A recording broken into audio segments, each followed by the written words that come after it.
Friends, welcome back to our channel. So ఈరోజు మన recipe వచ్చేసి పన్నీర్ కర్రీ. సో ఇంట్లోనే ఈజీ ప్రాసెస్లో పన్నీర్ కర్రీ ఎలా చేసుకోవాలో చూసేద్దాం. సో ఫస్ట్ అయితే స్టవ్ పైన ఒక గిన్నె పెట్టుకొని అందులో కొంచెం ఆయిల్ వేసి పచ్చేసి పెట్టుకున్న పన్నీర్ ముక్కల్ని అందులో వేసేసుకొని మంచిగా గోల్డెన్ కలర్ వచ్చే వరకు వేయించుకొని పక్కన ఉంచుకోవాలి. అదే గిన్నెలో కొంచెం ఆయిల్ వేసుకొని వీడియోలో చూపిస్తున్నట్టు మసాలా ఇంగ్రీడియంట్స్ వేసేసుకొని ముందుగా కట్ చేసి పెట్టుకున్న ఆనియన్స్, టమాటోస్ని కూడా వేసేసుకొని మంచిగా వేయించుకోవాలి. నెక్స్ట్ ముందుగా వేయించి పెట్టుకున్న పన్నీర్ ముక్కలకైతే మనం మసాలాను పట్టించాలి. సో దానికోసం మనం పెరుగు, ఉప్పు, పసుపు, కారం వేసేసుకొని మంచిగా మిక్స్ అయితే చేసేసుకోవాలి.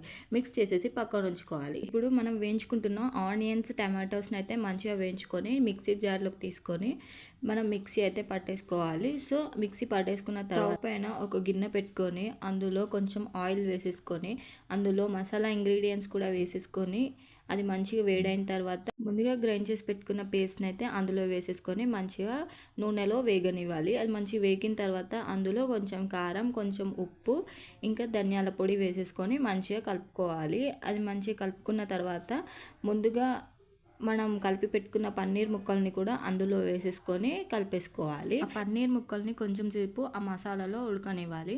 అది కొంచెం ఉడికిన తర్వాత మనకి ఎంత గ్రేవీ కావాలో అన్ని వాటర్ అయితే మనం వేసేసుకోవాలి. సో ఆ గ్రేవీలో ఆ పన్నీర్ ముక్కలు అనేది ఉడికిన తర్వాత అంతే, ఎంతో టేస్ట్ అయిన పన్నీర్ కర్రీ అయితే మనకి రెడీ అయిపోయినట్టే. సో ఇలా సింపుల్ ప్రాసెస్లో పన్నీర్ కర్రీని అయితే మీరు కూడా ట్రై చేయండి. ఎలా వచ్చిందో కామెంట్ బాక్స్లో కామెంట్ చేయండి. ఛానల్ అయితే సబ్స్క్రైబ్ చేసుకోండి.